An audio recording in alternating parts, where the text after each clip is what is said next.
Hi guys, ఈరోజు video ఏంటంటే కంప్లీట్గా ఇమిగ్రేషన్లో క్వశ్చన్స్ ఏమేమి అడుగుతారు, లైక్ ఇమిగ్రేషన్ ఎలా జరుగుతుంది, స్టెప్ బై స్టెప్ ప్రాసెస్ మొత్తం చెప్తాను. అంటే లైక్ మనం ఆఫ్టర్ ల్యాండ్ అయిన తర్వాత నుంచి మనకి కొన్ని స్టెప్స్ ఉంటాయి కదా, సో ఆ స్టెప్స్ అన్ని ఈరోజు మీకు క్లియర్గా అయినా ఎక్స్ప్లెయిన్ చేస్తాను ఏమేమి చేయాలి అని చెప్పేసి. గైస్, ఫస్ట్ స్టెప్ వచ్చేసి ఇమిగ్రేషన్ అనమాట. మనం ఎగ్జిట్ అవ్వగానే మనకి ఫస్ట్ స్టెప్ ఇమిగ్రేషన్. మనం డైరెక్ట్ ఇమిగ్రేషన్కి వెళ్ళిపోవాల్సి వస్తుంది అనమాట ఫస్టే.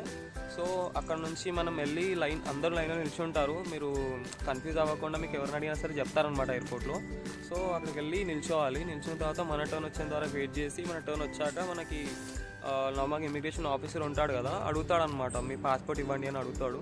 సో మీరు నార్మల్గా పాస్పోర్ట్ ఇచ్చిన తర్వాత మీ అన్ని చెక్ చేస్తాడు. చెక్ చేసి అన్నీ తెలుసు అతనికి, లైక్ మీ యూనివర్సిటీ అన్నీ తెలుసు. బట్ అయినా సరే మిమ్మల్ని అడుగుతాడనమాట, లైక్ కరెక్ట్గానే చెప్తుండా లేకపోతే అని చెప్పేసి. సో మీరు అడిగిన ప్రతి ఒక్క దానికి కరెక్ట్గా ఆన్సర్ చేయండి. అస్సలు కంగారు పడకండి. మనం కంగారు ఎంత ఎక్కువ పడితే వాళ్ళు అన్ని ఎక్కువ క్వశ్చన్స్ అడుగుతారనమాట. నా కేసులో అయితే అలా ఏం జరగలేదు. నార్మల్గా నా పాస్పోర్ట్ అడిగారు, నేను ఇచ్చాను. ఇవ్వగానే యూనివర్సిటీ ఏంటి అని అడిగాడు. నేను పలానా యూనివర్సిటీ అని చెప్పేసాను.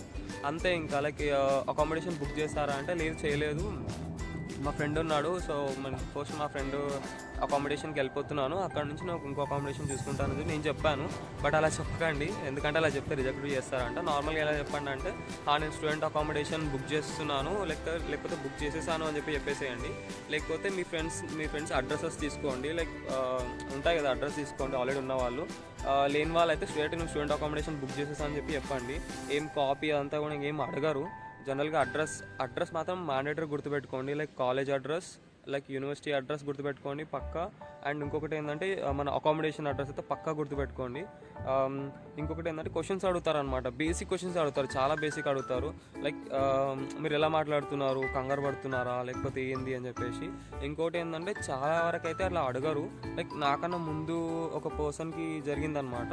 తను ఏం చేశాడంటే లోన్ కాకుండా తను ఓన్ ఫండ్స్ పెట్టుకొని వచ్చాడనమాట.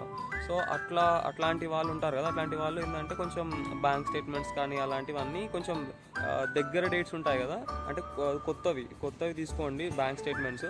ఎందుకంటే ఛాన్స్ ఉంది ఒక్కోసారి బ్యాంక్ స్టేట్మెంట్ తీసి చూపించు అని అడిగితే మాత్రం చూపించడానికి వస్తుంది. ఇక లోన్ వచ్చిన వాళ్ళైతే ఇంకా ప్రాబ్లం లేదు, వాళ్ళు లోన్ లెటర్ చూపిస్తే సరిపోద్ది అనమాట. ఓన్లీ ఇట్లా ఫండ్స్ చూపించిన వాళ్ళు ఒక్కటి కొంచెం చూసి పట్టుకొని రావడం బెటర్. క్వశ్చన్స్ అయితే చాలా ఈజీగానే ఉంటాయి. జస్ట్ కంగారు పడకుండా ఉండి మనం ప్రతి ఒక్క దానికి ఆన్సర్ ఇస్తే సరిపోద్ది. అసలు ఏం చెప్పని వాళ్ళు కూడా ఏం కాదనమాట. అంటే ఏంటంటే ఇమిగ్రేషన్లో లైక్ యూకే ఇమిగ్రేషన్లో ఏమైనా చెప్పలేకపోతే డిపోర్ట్ చేస్తారు, అలా ఏమి ఉండదు. మన దగ్గర అన్ని జెన్యూన్ సర్టిఫికేట్స్, మన దగ్గర అన్ని జెన్యూన్ లోన్ లెటర్ కానీ, మన దగ్గర జెన్యూన్ ఫండ్స్ కానీ ఉన్నాయి అని అంటే మనం భయపడాల్సిన అవసరమే లేదు. ఏంటంటే చాలామంది భయపెడతారనమాట, ఎలా అవుతుంది అని. అలా ఏమి ఉండదు. సో మనం ఏంటంటే జెన్యూన్గా ఉన్నాము అని అంటే మనకి జెన్యూన్ ఆన్సర్ ఇవ్వండి. ఏం చేస్తారంటే ఇప్పుడు మీ చెప్పే ఆన్సర్ మీకు కరెక్ట్గా లేదు అని అనిపించింది అనుకోండి, వాడు ఆపుతాడు. లైక్ ఆపి కొంచెంసేపు మళ్ళీ అడుగుతాడు తప్ప మళ్ళీ డిపోర్ట్ చేయడు.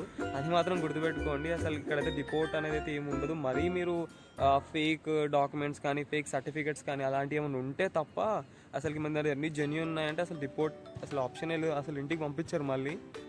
అది మాత్రం మెయిన్.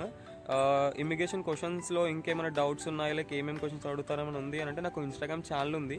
సో నేను ఆల్రెడీ ఇప్పుడు వీడియో డిస్క్రిప్షన్లో నేను ఆ ఛానల్ పెడతాను అనమాట.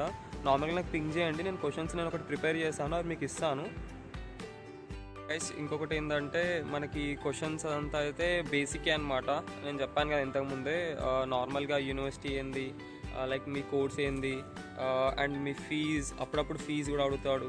అండ్ ఇంకొకటి ఏంటంటే అకామిడేషన్ అడ్రస్సెస్, అన్ని అడ్రస్ మాత్రం పక్కా గుర్తుపెట్టుకోండి. మ్యాథ్స్ అయితే అడ్రస్ మాత్రం అడుగుతాడు, 99% అయితే అడ్రస్సెస్ అడుగుతాడు. సో అడ్రస్సెస్ గుర్తుపెట్టుకోండి. ఇంకా అంతే, ఎంతకన్నా ఎక్కువైతే ఏం అడగడు. ఇంకేమన్నా అడిగితే కూడా డాక్యుమెంట్స్ అయితే అసలు డాక్యుమెంట్స్ అయితే టచ్ కూడా చేయడు. ఏమో కొన్ని టైమ్స్ అంటే చెప్పలేం, కొన్ని టైమ్స్ అయితే క్యారీ చేయండి. ఎలా అంటే మీకు లిస్ట్ ఏమేమి కావాలి అని చెప్పేసి లిస్ట్ ఉంది. ఆ లిస్ట్ నేను మీకు కింద డిస్క్రిప్షన్లో ఇస్తాను, ఇవి క్యారీ చేయాలని చెప్పేసి. సో అవి క్యారీ చేయండి పక్కా. అండ్ ఇంకా అంతే, ఇమిగ్రేషన్ అయిపోద్ది. మనకి నార్మల్గా పాస్పోర్ట్లో స్టాంప్ వేసి ఇస్తారు. లైక్ కొంతమందికి ఏమవుతుందంటే స్టాంప్ కాకుండా ఇది ఆన్లైన్ ఉంటుందన్నమాట. లైక్ ఆన్లైన్ అయిపోయింది వెళ్ళిపోండి అంటారు. లైక్ మా ఫ్రెండ్కి అలానే జరిగిందనమాట.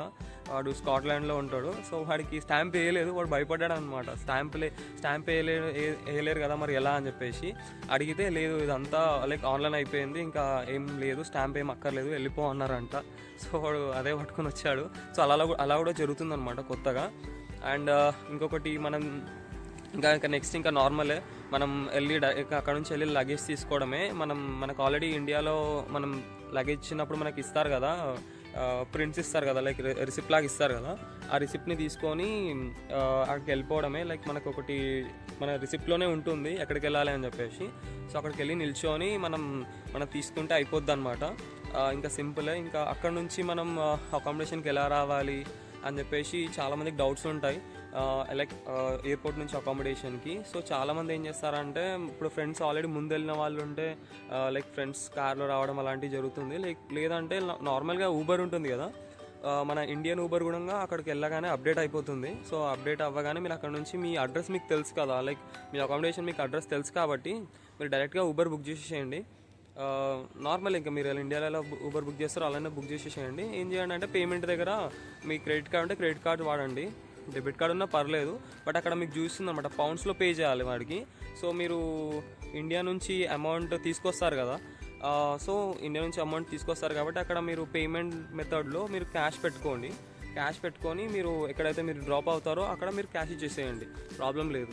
ఇంకొకటి ఏంటంటే, మీరు కొంతమంది ఏం చేస్తారంటే ఇండియా నుంచి క్యాష్ తీసుకొని రారు కదా, అంటే మనం ఎక్స్చేంజ్ చేసుకొని రారు కదా, అలాంటి వాళ్ళకి ఏంటంటే ఎయిర్పోర్ట్లోనే ఉంటాయన్నమాట ఏటీఎమ్స్. అంటే ఎలా చెప్పాలంటే, మీకు ఇప్పుడు చాలామందికి లోన్ తీసుకున్న వాళ్ళు ఉంటారు కదా, వాళ్ళకి అందరికీ ఫారెక్స్ కార్డులు ఇస్తారు. ఓకే, ఆ ఫారెక్స్ కార్డులు ఇస్తారు కాబట్టి ఆ ఫారెక్స్ కార్డులతో మనం మనీ విత్డ్రా చేసుకోవచ్చు ఎయిర్పోర్ట్లో. సో ఎయిర్పోర్ట్లో ఏటీఎం మిషన్స్ ఉంటాయి. సంథింగ్ అరౌండ్ ఒక £3 అలా ఛార్జ్ అవుతుందన్నమాట. నేను ఒక £1000 అలా నేను విత్డ్రా చేశాను. ఇక్కడ అంటే ఎయిర్పోర్ట్లో, లండన్ ఎయిర్పోర్ట్లో. సో అట్లా అనమాట. అక్కడ నుంచి మనం క్యాష్ తీసుకోవచ్చు, ప్రాబ్లం లేదు. బట్ మెయిన్గా ఏంటంటే క్యాష్ క్యారీ చేయండి, ఇండియా నుంచి క్యాష్ తెచ్చుకోండి. ఎందుకంటే అట్లీస్ట్ ఒక £500 అని తెచ్చుకోండి. ఎందుకంటే ఇక్కడ సడన్గా వచ్చి మనకి క్యాష్ లేవంటే మనకి ఏం అర్థం కాదు. ఎందుకంటే మన ఇండియాలో అయితే ఫోన్పే అవన్నీ నడుస్తాయి, ఇక్కడ నడవవు కాబట్టి చెప్తున్నాను. మ్యాక్స్ అయితే క్యాష్ తెచ్చుకోండి. 99% క్యాష్ క్యారీ చేయడానికి ట్రై చేయండి. ఇఫ్ లేదు అని అనుకుంటే మా దగ్గర ఫారెక్స్ కార్డ్ ఉంది అని అంటే లండన్లో వచ్చి మనం విత్డ్రా చేసుకోవచ్చు, అలాంటి ఆప్షన్ కూడా ఉంటుంది. బట్ క్యాబ్కి అట్లీస్ట్ క్యాబ్కి అయినా డబ్బులు తెచ్చుకోండి. అండ్ ఇంకొకటి, ఇక్కడ అకామిడేషన్లో ఎలా అంటే అకామిడేషన్ ఎలా అంటే ఇక్కడ మనము వాళ్ళు పేమెంట్ ఫస్ట్ కట్టిన తర్వాతనే మనం ఎంట్రీ ఇస్తారనమాట. ఇక్కడ చాలా అయితే మనీ అయితే చాలా వాళ్ళు ఎలా అంటే అలా చూస్తారనమాట. పక్కా మనీ అయితే క్యారీ చేయండి, లేదంటే ఫారెక్స్ తప్ప మీరు అలాంటి ఆప్షన్స్ లేకుండా అయితే ఇక్కడికి 90% రాకండి, అది మాత్రం ష్యూర్. అండ్ గైస్, ఇమిగ్రేషన్ అయితే ఇంతే ఇంకా అనమాట, చాలా సింపులే. సో ఎక్కువ కంగారు పడకండి చాలు.